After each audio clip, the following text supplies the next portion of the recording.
Okay, so far so good. The audition is going very fine. We are just, trying to gauge the students and find out if at all they're good enough for the junior president competition. I'm joined by Lako Sakala. Lako, how old are you? I'm 18 years old. And I'm a grade 12 pupil at North Mid Secondary School. What do you think makes you a better place to win this competition? Because I know I have the intelligence and I have what it takes to showcase what I have been doing to show that I am a good leader. Okay. All the best, Lako. Thank you. You can go through.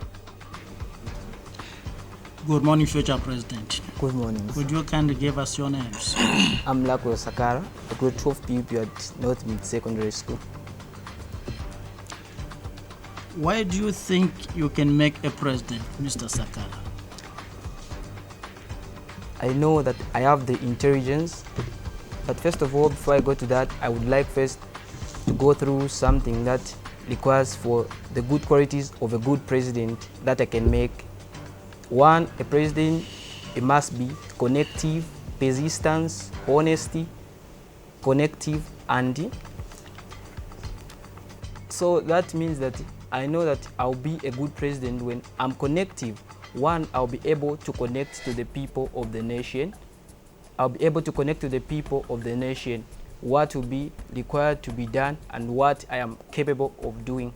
And in persistence, I must also put up a good ideas that must bring up maybe or the bills may be proposed and the nations maybe to agree on it. And I must be a leader of trust, who have trust, whereby we know how to handle the people, whatever they say. I'm a trusted president, whereby whatever I do or whatever I say, they know that the president can do it or the president cannot do it. If I'm not trusted, they'll say he cannot do it because it's a lie. But if I'm honest, they will trust me, they will do whatever it takes to say, we'll support the president, whatever he say, he can do it. And to have the intelligence also, I come to intelligence, a good leader must have intelligence. Because one, a leader, if he is not intelligent, you cannot make a good idea. But if you are intelligent, you'll be a leader whereby you put up a good fight. Your intelligence will tell to the people that for sure you are a good leader. Because a good leader, intelligence makes you to bring up good ideas. Intelligence also makes you to come up with more things that will develop the nation. And also intelligence will make you also to be a good leader whereby people they can depend on. Thank you. Mr. President, Yes. you've just sworn in Zambia's ambassador to China. What advice do you have for him? Coming on that, swearing in an ambassador to go to China and represent country, one, I must tell that the ambassador that I have appointed, I must make sure that he is not the corrupt man and he is honest, he is intelligent, he has all what it takes to represent Zambia and to bring Zambia on the world map, so that when we Zambians, we are being represented there in China, we must make sure that for sure we have a person who is representing us as an ambassador, who is honest, who is intelligent, who has persistence, and who has all what it takes to work for the nation, that the nation can be on the map. Thank you. All right, so we have 1 to 17. These are actually questions, so I would like you to choose any number between 1 and 17. All right, I'll go for... There are 17 questions on this paper, Yeah. so I want you to choose one. There's Yeah. 1 up to 17. I'll choose 7. Number 7. Yes. So number 7 says, you have just received a call informing you that some ministers have been stealing money. Tell the Vice President what you think should be done. Thank you, Dad. Actually, what must first be required is that I must first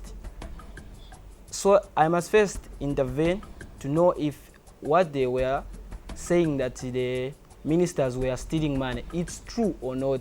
Because actually, if those they were found that they were stealing money, there must be been an investigation being done. So if I have received that no, for sure they have been stealing money, we could sit with the Vice President to tell them, in the government, we cannot have people who are stealing money. Well, the nation in the urban areas, they are doing what they are suffering, and them they are stealing money, and that money, it's not for them to steal, no. It's for the money for the nation, that we can develop the nation, that the nation can be where it is on the top level, not being on the bottom level whereby people are stealing money, they are corrupt. So on that, we can just fire them and do an investigation for them to be jailed, so that in the government we cannot have corrupt people, we cannot have criminals who will be stealing people's money, so that citizens also, they must be benefit from what they are paying, because what truly inspires the citizens there outside is that the government, they must do what? They must do a great job for them also to be praised, not whereby the government is stealing money. It cannot be a good government. So the people will even vote you out if the ministers that you have are corrupt and are stealing money. So for that, we can just maybe get them arrested, then to be charged with thief. That's all. Thank you. Thank you very much. To help you differentiate between stealing and corruption, eh? Yes, I know you are interchanging words. Stealing, corruption. To be corrupt is to do things using unorthodox methods, unconventional methods. Yes, sir. For example, I come and persuade you to give me something in order for you to do, for me to do something for you, Yes, sir. which is not allowed for me to do. That's corruption. Yeah, that's Stealing is pure theft, direct criminal act, and when that is established, it's a different matter altogether. So please, when you are doing your preparation, understand the words you are going to use and apply them correctly. Thank you, sir. Yes, I think that you do have the passion, and we can also see that you will not condone theft Yes, and sir. corruption in your government. But you need to be more. You need to be more elaborative in terms of what is actually going to be done. For example, the ambassador, and what we know that obviously he must represent us well, but what exactly must he look for? So yeah, I think you have what it takes. It's a yes for me. Thank you very much, sir. Okay, I also think you have what it takes. You have a lot of confidence. I think for me, it's the number one thing. You really need to come out, very confident and know what you're talking about. But I think one other thing is that you need to work on your vocabulary. That you really need to work on. I think you have what it takes. For me, it's a yes. Thank you very much. As a president, Thank you, sir. maintain the poise. Be assertive. I'm here. Thank you. I am not shaking when talking to you. Yes, sir. I am speaking with clear voice, Yes, sir. confident voice, because I know what I'm talking about. Yeah. You are the president. Yes, I was sir. a vice president, so you should speak better than me. Next Thank- round, speak better. Thank you very much, sir. Okay, Muta Ngalande is our next presidential candidate. The man looks like he's from Hawaii, you can tell from his outfit, but we do hope that he's got a presidency in him. How are you feeling before the audition? I'm just feeling good, up for the challenge. What kind of challenge are you expecting? A difficult challenge, but I'll be able to do it. Okay. All the best, and the judges are waiting for you. You can go through. And welcome to the interview. Good morning, thank you. What's your name? Mputangalande. Can you tell us more about yourself? Mputangalande is basically just a simple guy. I was born in Eastern Province. And we moved to Kasama when I was about a baby. Okay. And that's why. Why do you think you can be president? Because I know I have some issues that our politicians have not yet talked about that I can offer to this nation. Like, The way we think about patients, medicines in hospitals. The medicines are very few in hospitals, and I think I can do better. And the way patient-doctor ratio is very poor in this country, so I think I can do better. I can be able to provide more doctors and employ more workers to do the government's work. You have just appointed an ambassador to represent you and the nation in China. What advice would you give to that ambassador? The advice I would give to him is to make sure that he finds us good investors. Investors, if they come in this country, they will not abuse our labor laws and be able to do things that we want them to do. And like other investors who come to abuse our own people, that's too bad. That's the advice I can give him. Okay, Mukuta, we've got numbers 1 to 17. Would you like to pick just one? One number? I would like to pick 2. Number 2. So number 2 says, Mr. President, say something about what makes a good leader. What makes a good leader is what he's determined to do, what he wants to do, and what he would like to deliver. Because many people think being a leader is just leading people. You can lead people to nowhere. So you need to know, where are you leading these people? Where are these people going? Where do you want to take these people? That's a good way of, that's one way of being a leader, being able to know where you are taking your people, which you are leading. You seem to be talking about the vision of a leader. You're not talking about what makes a good leader, qualities of a good leader. A good leader, A behavior. person can have a vision, Yeah. but can be a very bad leader, can be a dictator, for example. Yeah. But he has got a very clear vision, Yeah. but very dictatorial in his character or nature. Is that a good leader? No. A good leader is someone who listens to the advice, what are people saying about him, and what he does when he's alone. Most especially, what I am is what I do when I am alone. What I do when I am alone is who I am. Because if there are people here, I can pretend to be someone. So what I am when I'm alone is very important. Mr. President, you seem confident.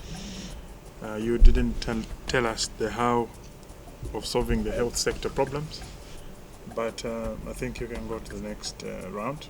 I give you a yes. Thank you. Okay, I like the fact that you were very relaxed. That's very important, because when you're relaxed, you're able to put matters across. And I think generally you spoke well, but there's need for you to do a lot of research, especially where the qualities of a leader are concerned. And then lastly, next time you come for such an audition, ensure that you dress well, like a president.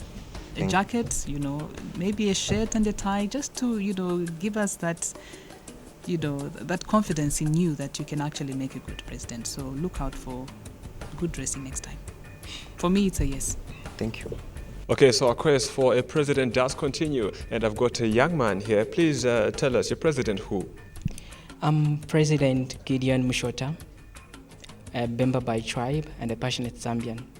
Okay, what do you look forward to in the audition?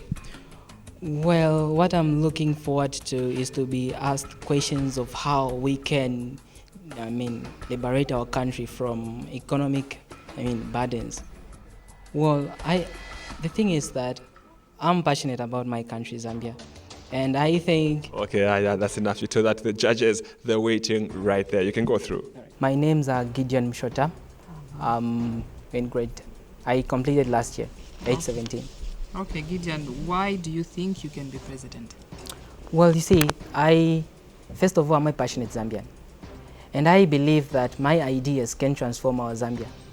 You see, the current problems that we are having right now all goes to our leadership system. And if we can have a different leadership system, believe me, we can have a radical change in all the three key sectors, which is the social sector, the economic sector, and the environmental sector. Yes. That's what I basically believe in. It's the people who bring about the change. If they are not of the passion to do that, then nothing can work out. Yes. You have just sworn in as president, Zambia's ambassador to China. What advice do you have for the ambassador going to China? Well, my advice to the ambassador is to tell the particular person that when China and Zambia begins to do business, both parties must benefit, not the current situation we have right now. And I would tell the particular person to make sure that Zambia benefits in terms of skills accumulation, because that's why we are lacking it. Yes. What makes a good leader is who is transparent, accountable to the people who had to put him in power. You see, currently, when we put our leaders into power, they forget about the people who had to put them in there. You see, when you want to deliver development, currently you find that majority of the Zambians are suffering. However, there's so much money in Zambia. Look at the expenditure for the cabinet. If the cabinet. How much is it, by the way? What's the current expenditure? Well, I'm not certain. What do we spend on cabinet right now? Well, I'm not certain of the expenditure, but what I know is that I think it's huge. It's huge. Yes. That's what you think? Yes, it's huge. What's the basis of your conclusion? Looking at what the allowances they get. If you don't know them, how do you know that it's a lot of money? If I do not know them. If you don't know the allowances, you don't know how do you know that it's a lot of money? If you look at the individual allowances, you find that they do have transport, fuel, housing, and I don't think this can't be a substantial amount of money when given to someone. Shouldn't they have that? Shouldn't they have transport and shelter and everything to deliver? Well, they should have shelter. They should have shelter, but the thing is that, you see, there's a Zambian out there who cannot afford a house. And here comes a minister with everything, and then you give housing to that particular person. Why can't that money be directed to that poor Zambian woman or man who wants a house? Mr. President, you are talking of a situation where your leaders must be paupers. There's no country like that in this world which does not look after its own leadership. Your political theory is misleading. It's purely copycat theories. You are not convinced practically that what you are talking about is something that's tenable in this world.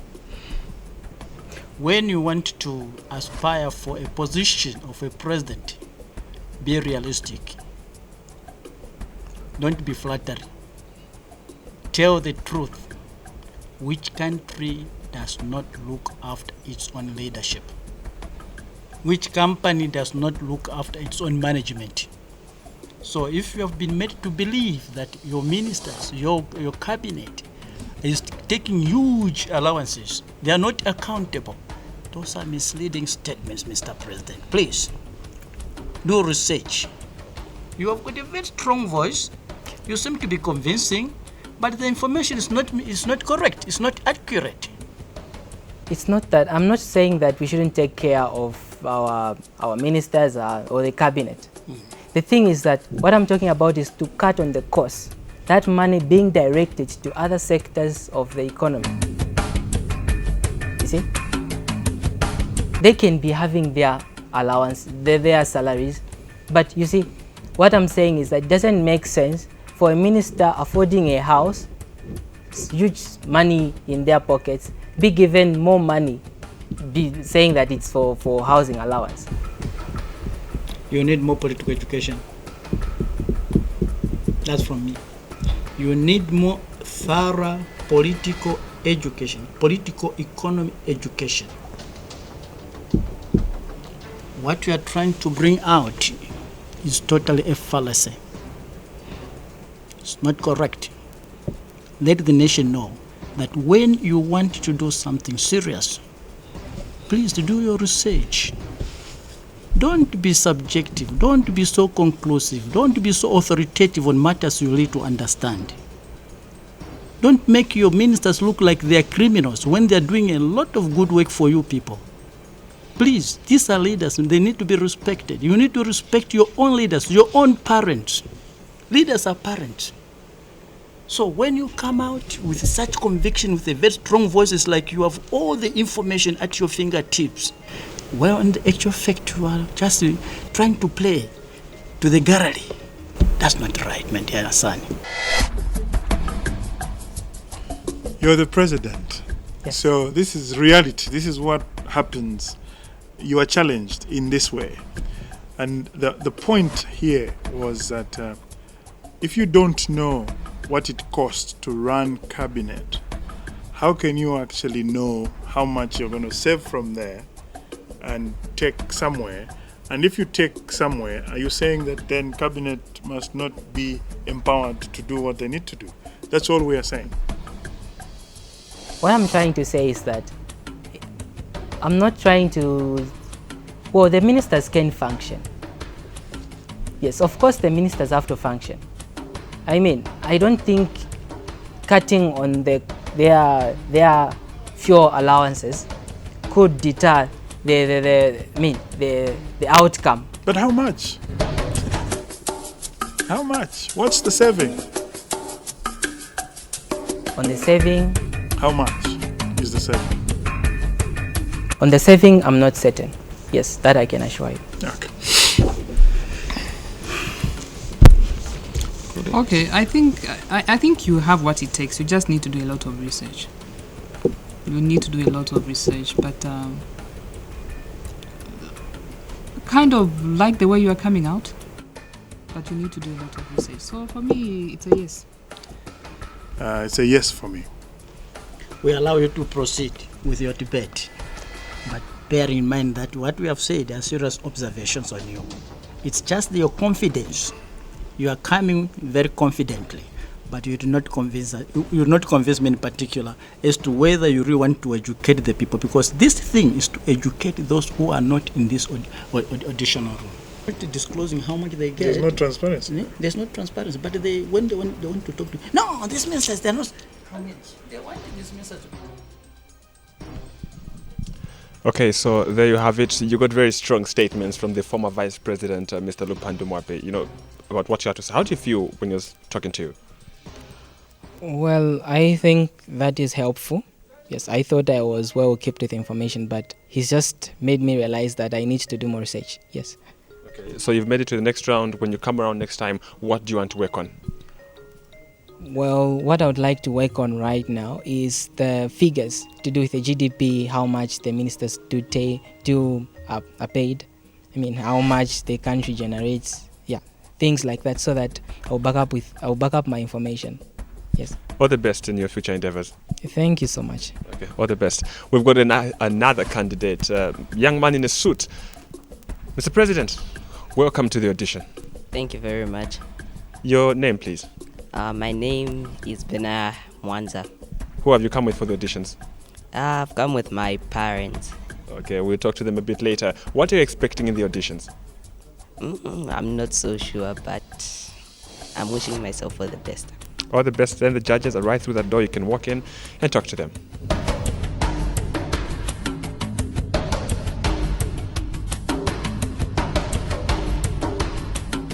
The first grandson who has come out like a grandfather. Grandson, why do you think you can make a president in this country? Well, because I've noticed that this country has a few errors in leadership and foundation. That's why. So even in the education sector, because someone may want to be a doctor, but yet they go to school and then they are learning French and Nyanza. That's not helping. So that's why I want to help the country in many sectors.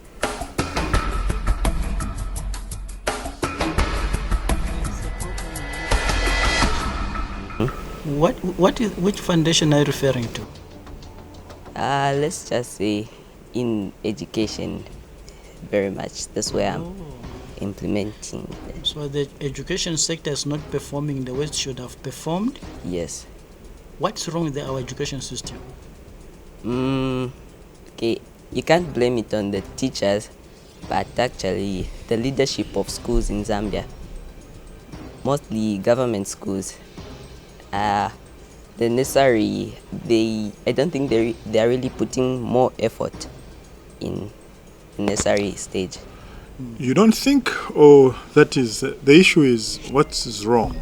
So and now you're saying you don't think and you're not sure. No, because if a child is asked that, what do you want to be? Maybe they may say a cartoonist, and Zambia doesn't have such facilities. That's why I'm saying that. You, Mr. President, today you have just appointed an ambassador to represent you and the people of Zambia in the People's Republic of China. What advice have you got for your ambassador?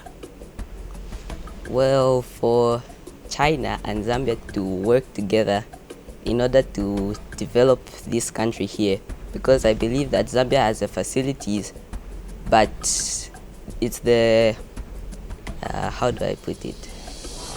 It's the mindset, how people prioritize themselves. You're done. Yes. Are you done? Yes. So you are asking the Chinese to come and help you change your work culture Yes. only?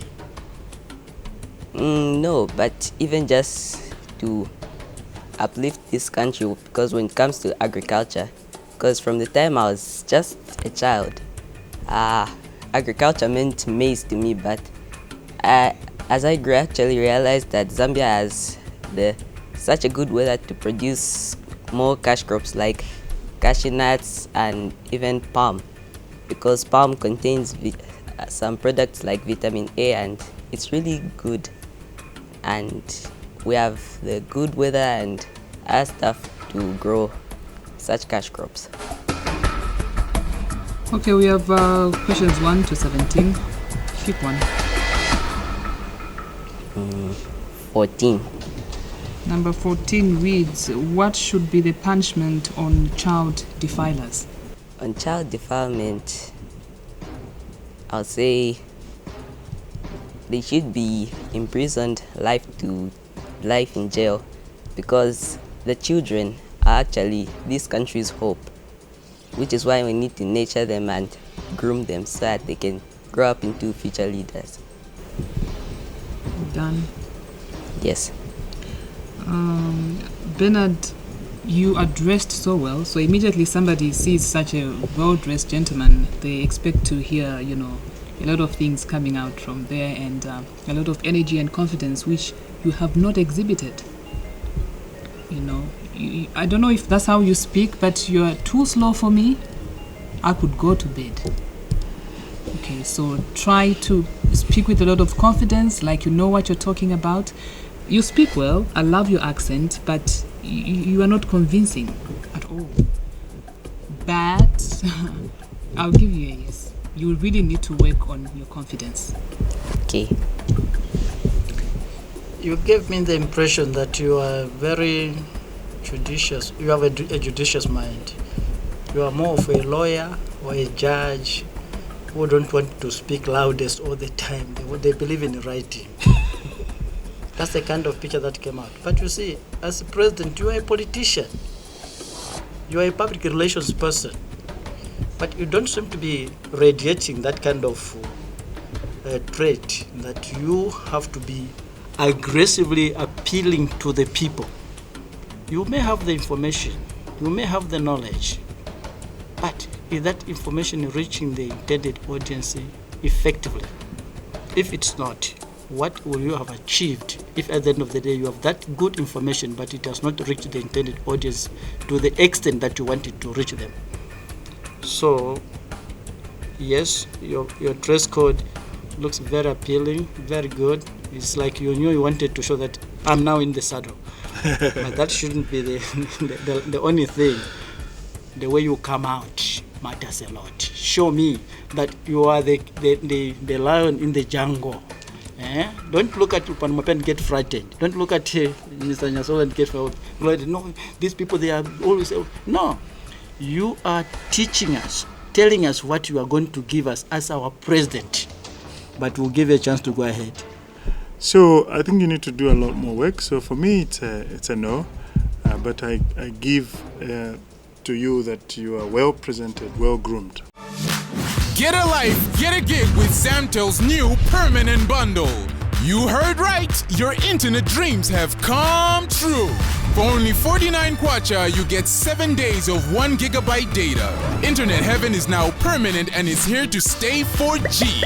49 kwacha for 1 gigabyte all week to download, upload, connect, update, share, stream, broadcast on just, well, internet. All day, every day for 7 days. So what are you waiting for? Get a life, get a gig today. Zamtel. Live life today. Okay, so one presidential candidate has made it to the next round. Another presidential candidate in another suit is vying for the presidency. Mr. President, welcome to Junior President Auditions. Thank you very much, Suilanji. It's good to be here. How do you feel? Nervous but confident. Give me one question you're expecting.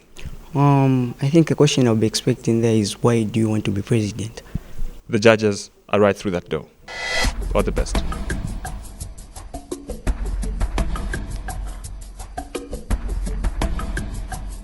My full names are Farah Khan, coming from Tendere East. Okay. Yes. Why do you think you can be president of the Republic of Zambia? It's because I have the qualities to become the president of the Republic of Zambia, because as I look the way the government is being run nowadays, I can change more in terms of education and other issues. What's the problem with education and other issues? We must know that for anyone to success, they start with education. For us to eradicate poverty, it must all start from education. If we educate people in Zambia, we'll be able to eradicate poverty in our country. The advice I would give him is to go to China, make us proud, and he must make sure that he must bring back the information he received from China, and every good thing he learns there, he must bring it back to Zambia. You talked about eradicating poverty. Yes. Jesus Christ said, the poor you always have. Is it possible to eradicate poverty? It's very much possible. It's very much possible to eradicate poverty if we educate the farmers who come from different areas on how to farm, and we pay them their money very fast so that they can have more time to do the farming. Mr. President, say what you intend to do to unite the country. What I intend to do to unite the country is, first, I should remove tribalism between our tribes in Zambia. That's the first thing I'm going to do.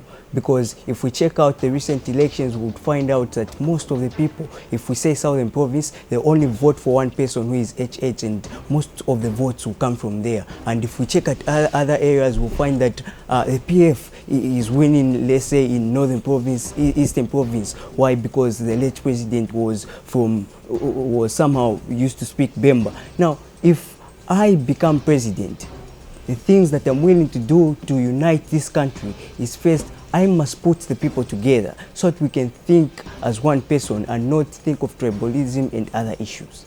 How are you going to do that? How I'm going to do that is by moving to each and every province, encouraging them how it will be if we are all united as one nation. The first president did one Zambia, one nation, one party participatory democracy as a way of trying to unite, and to some extent it's worked because of intermarriages. But for you, how? I'm asking the question again, how? How will it work? How, for you, what will you do different from what has been done before? By the former president. What I will try to do, as I said, is to remove tribalism. Tribalism, as you said, can be removed by intermarriages, the way people are getting married. And not only that, if I create a government, we must not only, if I'm Bemba, we should not only have Bemba people in the government, because those people that come from the Tonga land will feel left out because they have no one to represent them. So if I'm Bemba, I must be able to put people like from different other provinces and tribes. Like if I'm Bemba, I should maybe put my vice president to be Tonga, which will help us to unite the country, because people will feel that we have a vice president who is Tonga, meaning this president is not a tribalist. Thank you very much. Thank you very much. Okay. Your observations. You are Farai? Yes, Farah Khan. You are my namesake. My other name is Farai. First of all, I love the way you are dressed. Thank you very much. I love the confidence that you exhibited and the aggression, the questions that were coming from Mr. Nyasulu and Honorable Mwape were, quite daunting, but you managed to, answer the questions. So that was very good. So for me, it's yes. Thank you very much, madam. I'll give a go ahead. Thank you very much. Yeah, it's difficult not to allow you, so you got a yes. Thank you very much, sir.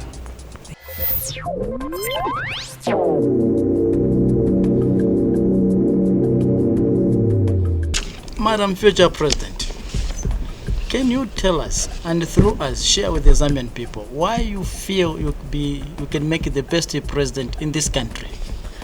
I think I will make the best junior president in the Zambian country because I feel I've got the potential to be the junior president. What is that potential? If I was to be chosen as a junior president, I would make sure I lessen and eradicate the issue of poverty.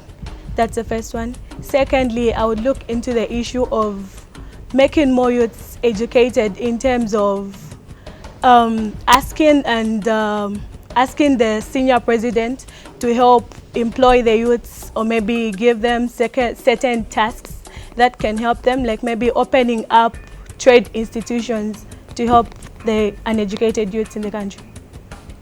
What is your definition of poverty, and is it possible to actually eradicate it? My definition of poverty would be a certain form of living that is not up to standard to a human being. And yes, poverty can be eradicated. It can be lessened. Lessened or eradicated? Eradicated, yes, it can be removed. Are you sure? Yes, it can. What is the standard of living level of Zambia?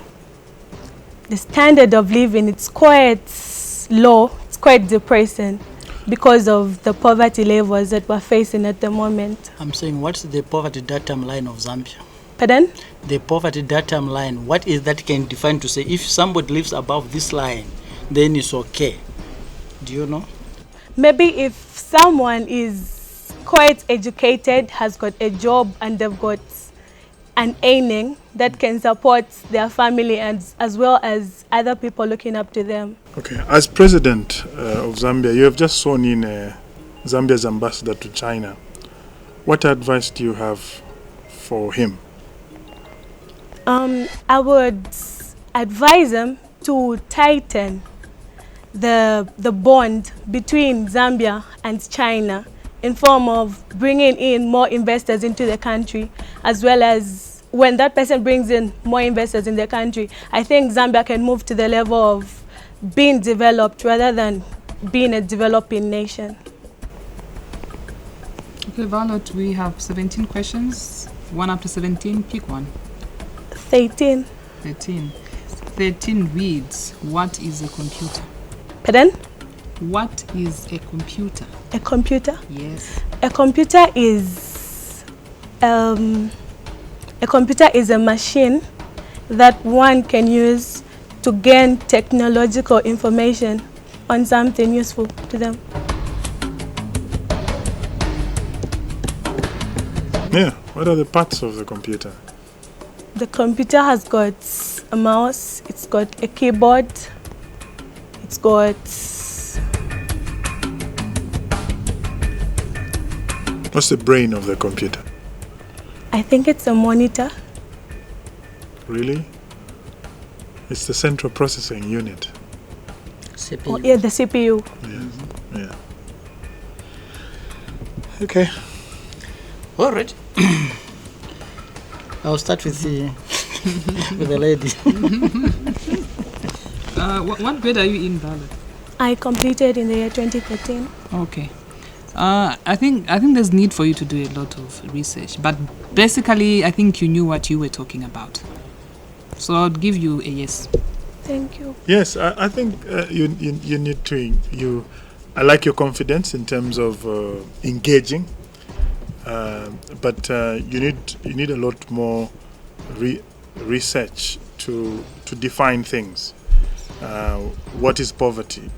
Unless you define it, you really don't know. How will you know you've arrived? For example, it is commonly said that many Zambians, over 60%, live on less than $1 a day. That kind of thing. That's what Honorable Pando Mope was talking about.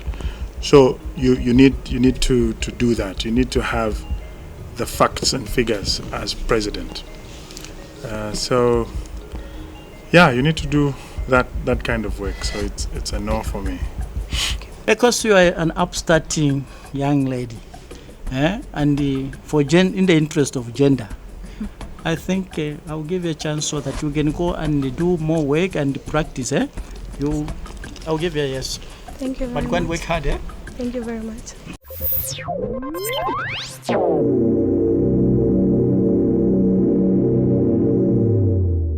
Okay, so we do have another president in the name of Kaleka George. How are you feeling? I'm feeling fine. I'm alright. You seem to be very nervous. No. It's just that it's my first time on TV, so yeah, there are some sort of such kind of things as being nervous. It's normal, but they eventually go. Have you ever been in a position of being asked questions? Yeah. So it should be easy. Right through that door, 3 judges are waiting. Okay. Please go ahead. You look so posed, so relaxed. Mr. President, what are your names?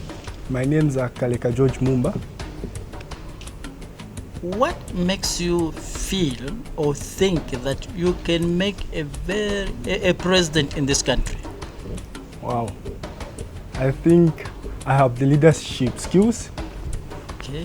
Because I say so because I've been through many mentorship programs. I have those people who've made it in leadership, who've been encouraging me, they saw this in me of being a leader one day. So they've encouraged me and they've shared their skills and knowledge about leadership.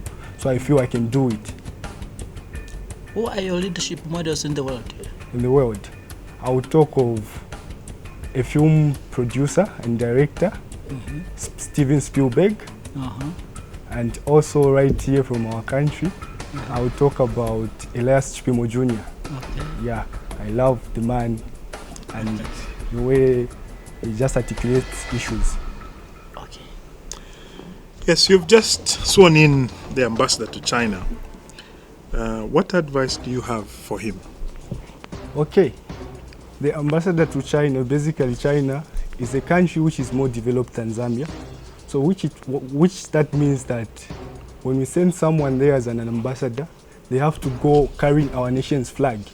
They are there to sell our country to China so that whatever China is bringing into other countries in terms of development, we also have an equal share of that in terms of them investing into our country. So basically, they carry our nation's flag and making sure that everything that's needed for us to be in good relations with China are in its position and or place, rather. China is number what in the world economy rankings? China, I would rate China number 3. To which countries? First, I would start with the US. And then I would go with Japan and then China. Are you sure? Yeah. China is number 2, actually. It's number 2. Do you want to be given the brutal truth? Do you want to be given the brutal truth? Go ahead, sir. China is number 1. Number 1? Yes. Wow. So it's not just a country you have been given to believe that China is a developing country. China is a giant nation in the world today. People are very economic on truth. Okay? Yes, sir. Your own first world economy are borrowers from China. China does not borrow from anybody else. Okay. They lend. Now tell me, which is stronger, a lender or a borrower? The lender is stronger. So, why should you not do your research? Don't be picking things just like that. No, because people say no, America is the first economy. This is no. Do your research. Be inquisitive. You are scholars. You are learning to come and be leaders in this country. Who is doing what in the economy? Who is doing what in the political arena? Who is doing what in industrial setting? You can never get equal share, like you said, for the China investment outflow. You can merely get a share for China's outflow investment. My lady. Tell the nation why you feel a lot of Zambians did not vote in the 2015 presidential election. Okay. The main reason is because they don't have trust in the leaders that lead the political parties right now. Because we've been in the past, we've been promised this and that, and then at the end of the day, what we've been promised, like on a scale of 1 to 10, I would say 3. That's what we get. So many people felt like sitting back home would be better than them going to vote, ushering someone into power, and then at the end of the day, they have all these nice things to themselves, and the majority of Zambians are suffering out there in the communities. So the low turnout had nothing to do with voter education or the weather, for instance? That one can be a factor, but not very much, because I stay in the communities where these people come from, and I've been doing my research on that. I went once to a market to sew my shirt, and then I was just listening to the conversations, and out of the conversations that I listened to, and I was even asking questions about these things. Yeah, right here in Lusaka, the capital of our nation, where we expect everyone to be well informed about voting and exercising their right. But right here, that's where even like a lot of people as well are not willing to vote, because they don't get a fair share of the nation's cake. Research, you did your own research. What was your sample size? My sample size, I would say, from my area where I stay, I would rate it at 6 out of 10. What do you mean? You went and investigated from 6 people. That was your sample size. No, you interviewed 10 people. I'm just. And none out of those 6 are not willing. I'm just giving an overview. I'm just like making it out of 10. So like out of 10, I would say 6. Yeah, what the basis of that 6? That's what I'm asking. You've done a research, and I'm asking what the sample size. How many people did you interview for you to come to that conclusion? That conclusion. I interviewed about 20 people. So like what I did not interview those people from the same place, because when I went there, I didn't go for my research. Now out of what I found like being discussed, it made me like start asking a lot of questions, and then that's how I started asking different people from different locations from the confinements of my compound. You know what, my son? I sympathize with you. You have a very polluted political mind. You believe in sweeping statements. Zambia shall always have leadership. Whether you like it, you don't like it. There shall always be leadership. What you believe will make a good leadership is not what I believe will make a good leadership. It's not what she believes or she thinks will make a good leadership. We all have got perceptions and different standards of concluding things. Avoid being dragged into this dragnet of making sweeping statements. People are not getting a good share. Roads are being constructed. That's coming from the leadership you are insulting. Schools are being constructed. That's coming from the same leadership you are insulting. Hospitals and clinics are being constructed. That's coming from the same leadership you are insulting. So when you are talking, please be factual. Sir, sorry, I really appreciate what you are saying. But the majority Zambians, yes indeed, will benefit from the roads very much. But look at the bag of mealie meal. How many people are able to afford a bag of mealie meal? How many people work? We have 60% of the population of Zambia, which are the youths. Out of those, how many work? How many are able to buy a bag of mealie meal at the end of every month? It is really a struggle out there. That's why I say, yes, we can have all these roads. We really appreciate for this gesture of roads and everything. But the development, it has not been like moving like well for everyone. Yes, we've developed, but it's not the majority Zambians. look at our economy, the way it's performing. The kwacha is now trading from the dollar. It's about 6.5, which is not good for the majority of us who are the poor Zambians.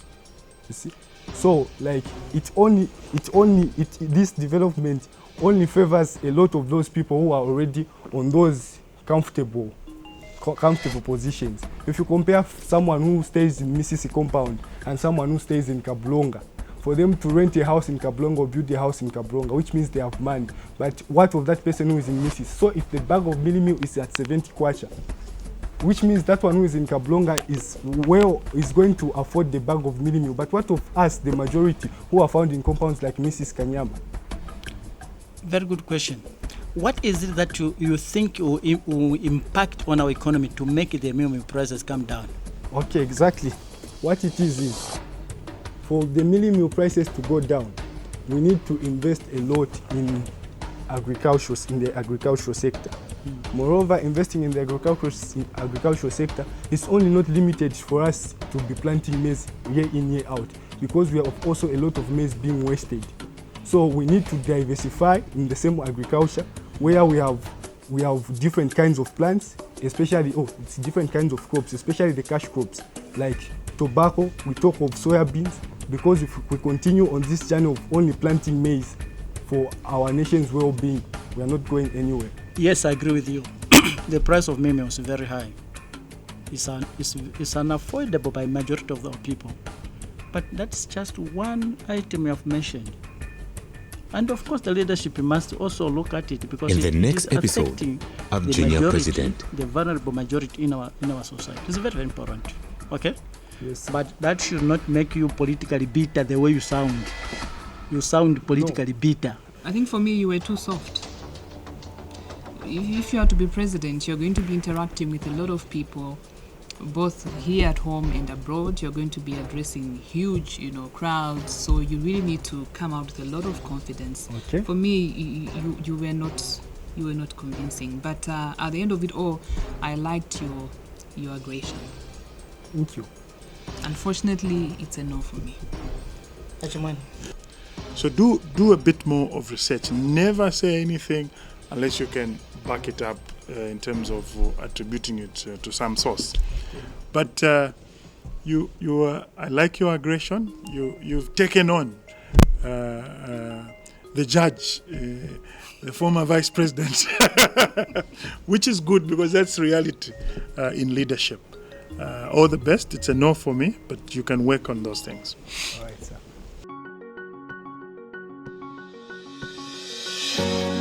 This is the perfect time. Been dying to hear from you. I hope that this moment lasts, 'cause it feels so true. Maybe I'm out of my mind, but I know that your love is hard to find. when we love someone, we become selfless, devoted, and we accept the one we love wholeheartedly. But the question we often ask ourselves is, how far would you go for the one you love? How far would you go to connect their heart to yours every day? Glad that I'm here with you. Zamtel. Live life today. In the next episode of Junior President. The Chinese people are into construction. They use everything that they have. They use the resources. They use any single thing that they can try to develop something and to make something new. So if they come to Zambia, they might help us find the use and actually the importance of the mineral resources that we have. Yeah, from my knowledge. So you have adjudged your football president corrupt even before you know the truth, just because you picked it from the newspapers. Not just because I picked it from the newspapers. Where did you pick it? From Al Jazeera.